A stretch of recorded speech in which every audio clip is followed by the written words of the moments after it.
Elias noticed that I'd stopped asking for his opinion on everything. An email came from work a position had opened up at the New York headquarters, and they wanted to know if I was interested. I filled out the application and hit send before I even remembered I hadn't told him. When Sarah's wedding invitation arrived, addressed to Chloe, Vance and Guest, I RSVP'd for one and wrote a separate check for their gift. Even the minor surgery, the one that required a hospital stay, I handled myself. I found a specialist, dealt with the insurance pre-approval, and scheduled the procedure all on my own. Elias was a surgeon. When he found out, he frowned. "You're sick? Why didn't you tell me?" The word slipped out before I could stop them. I handled it. Don't worry. As soon as I said it, we both froze. Just 2 weeks ago, I was the clingy girlfriend who would text him photos of dresses and salads, agonizing over what to wear on a date or what dressing would make me fat. This one or this one? Is this vinaigrette going to kill my diet? He used to answer. Then his replies became a curt either one is fine. And eventually, he just left me on read. I thought he was just busy, until I realized he wasn't like that with everyone. For instance, with Lily, the daughter of his late mentor, who he'd been asked to look after. The surgery is tomorrow. The attending physician handed me the clipboard, his tone routine. Dr. Mercer is still out of town for conference. If you'd like to wait for him, we can reschedule. No, I said. Tomorrow is fine. The doctor just nodded, asking no more questions. As I walked out of the office, 2 people came down the hallway. Elias was pulling a suitcase, looking like he'd come straight to the hospital from the airport. Lily followed him, wearing a black cashmere coat over her scrubs, the Burberry one I'd given Elias for our 3rd anniversary. Elias saw me, and his brow furrowed. "What are you doing here? Sick again?"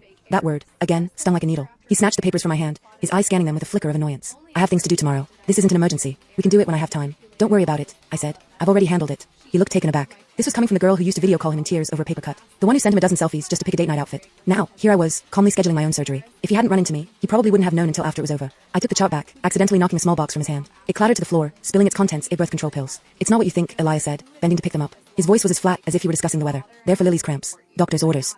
Lily clutched the coat tighter, her voice a fragile whisper. "I'm so sorry, Chloe. It's all my fault. My anxiety has been so bad lately. I can't sleep. I can't focus. Elias is the only one who understands. He said he couldn't leave me alone in case I did something stupid." Her voice trailed off. "You don't know what it's like. Sometimes my head is just full of bad thoughts. I can only get through it when Elias is with me. I just wish I could be strong like you." I'd heard this script before. Every time I questioned their relationship, Lily would bring up her anxiety and her bad thoughts. And Elias would shoot me a look that screamed, "How can you be so heartless?" Once, I had a sharp pain in my stomach and asked him what kind of specialist I should see. This brilliant neurologist told me, "I don't know." When I complained he was being dismissive, he just pinched the bridge of his nose wearily. "Can't you just look it up yourself? You're an adult, Chloe. Can you be a little more independent? Stop relying on me for every little thing." So frugal with his words for his girlfriend, yet he personally escorted someone else to her doctor's appointments. "Well, you should take good care of her then," I said, my voice completely flat. "After all, her mental health is much more important than my surgery, right?" Lily's face flushed. "Chloe, that's not what I meant. Are you still mad?" Elias cut her off, his eyes fixed on me. "Just because I didn't tell you I was going out of town? 2 weeks ago was his birthday. I had worked overtime for weeks to get the day off, cooked a huge meal, and had the watch he'd been wanting ready and waiting for him to come home. I waited until midnight, but he never showed. I only found out where he was when I saw Lily's Instagram story. He was in London for a conference. It was just a business trip, he'd said then. I don't need to report my every move to you. Birthdays happen every year, but this was a career opportunity. Don't you have your own life to worry about? Why are you always tracking my schedule?"